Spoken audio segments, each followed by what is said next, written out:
রমজানে দীর্ঘ সময় পানাহার থেকে বিরত থাকতে হয়। সারা দিন রোজা রাখার ফলে শরীরে পানি শূন্যতা বা ডিহাইড্রেশন দেখা দিতে পারে, যা ক্লান্তি, মাথা ব্যথা, মনোযোগের অভাব ও হজমের সমস্যা তৈরি করে। তাই পানি শূন্যতা রোধে শুধু বেশি পানি পান করাই নয়, বরং কিছু কৌশল অবলম্বন করা জরুরি। বিস্তারিত শেখ তাসফিয়া করিমের ডেস্ক রিপোর্টে।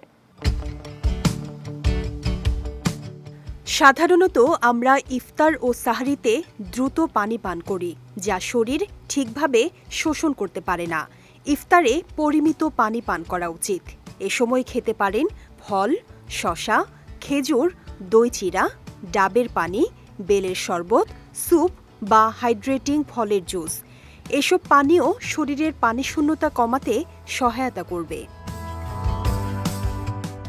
ইফতারের পর সাহরির আগ পর্যন্ত যতক্ষণ জেগে থাকবেন অল্প অল্প করে পানি পান করুন।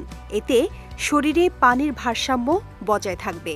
অনেকেই সাহরিতে বেশি পানি পান করেন, যা কিডনির উপর চাপ সৃষ্টি করে।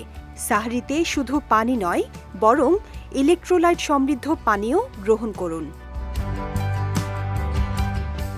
এক্ষেত্রে 1 গ্লাস পানিতে আধা চামচ লবণ, 1 চামচ মধু ও কয়েক ফোঁটা লেবুর রস মিশিয়ে পান করতে পারেন।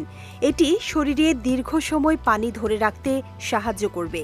এছাড়াও কিছু খাবার পানি শূন্যতা রোধে কার্যকর ভূমিকা রাখতে পারে, যেমন চিয়া সিডস 10 থেকে 12 গুণ পানি ধরে রাখতে পারে, যা শরীরকে আর্দ্র রাখে।